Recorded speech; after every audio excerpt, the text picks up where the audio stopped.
In this video, we're going to be looking at the binary search code for finding a particular element in an array. And I've got an array sitting here, and you'll notice that it's already sorted.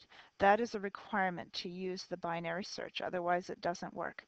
So what we're going to do is we're going to start off with a target element of 46.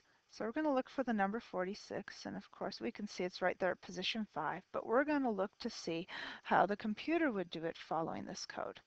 So we're going to start off here right in this line that says low is 0, and so I'm going to take this marker for low at position 0, and high is at my length minus 1.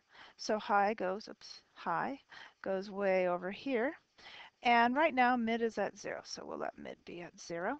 And I enter this while loop. I'll notice that my low is less than or equal to high, and I haven't found 46 yet, so found is at false. So we go in here, and the first thing we do is calculate low plus high divided by 2. So we take 0 plus 7, divide by 2, and within division, we're going to land right here at 3.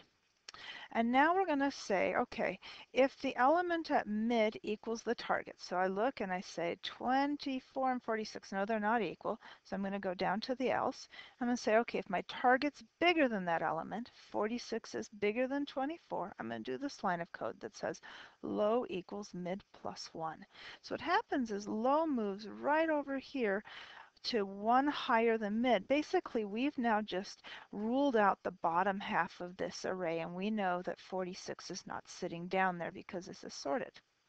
All right, so we go back into the while loop and we check, and low is still less than or equal to high, and I still haven't found my target. So I do this again, low plus high, so 4 plus 7 is 11, divided by 2, I'm at 5. And if the element at 5 equals target, found equals true. All right, I found it. And I then go in up here, I break out of the for loop because I'm found, and if I'm found, I return mid, and mid is 5. So we've done our first round. Now let's take a look at another situation. So here's low, mid. I'm going to actually leave it where it started off so we can do faster. But this time we're going to look at something at the bottom end, and we're going to look and see what happens. What if my target was 22? So how does that work differently? So let's take a look at 22. And I've just got a setup for that very first time where we've already figured out the average is at 3. And I ask if it equals the target, and we'll notice that 24 is where mid is, and it does not equal the target. So I'm going to go down here, and if my target is greater, and no, my target is not greater, it's going to be the else statement. This time high moves to mid minus 1.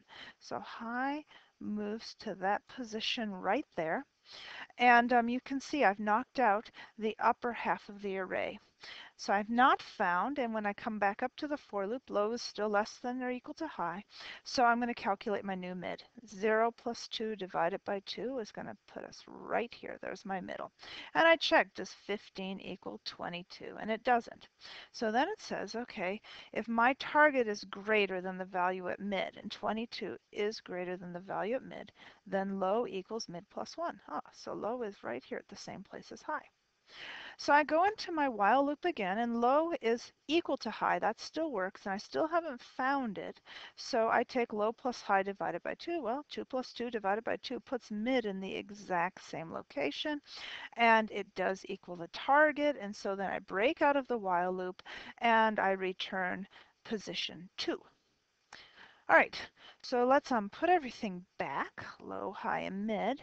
And what if the element isn't in there? What's that going to look like? So this time we are going to look for the number 30. And we can see that 30 is not there. So how does that work out with the code? All right, so we're in the same positions of low, mid, and high our very first time through. And we know that 30 doesn't equal 24. So we're going to be down here, and my target is bigger than the one at mid. So low moves to 1 higher than that. 4 plus 7 divided by 2, we've done that once before. Mid lands right here. And now this time my target is less than the one at mid. So that's not this first case, but it's in the else. And high becomes mid minus 1. So we've got that same case where high and low are at the same place. And just like last time, mid becomes this. Well, 29 does not equal 30. Okay, so let's check. We're going to end up in this else statement. If my target is greater than the one at mid, oh yeah, my target is 30 is greater than 29. So low becomes mid plus 1. So low is going to move over here. And now you'll notice the next time we go to the while loop, low is no longer less than or equal to high. And we break out of the while loop. We didn't find it, so we go to the else, and that returns -1.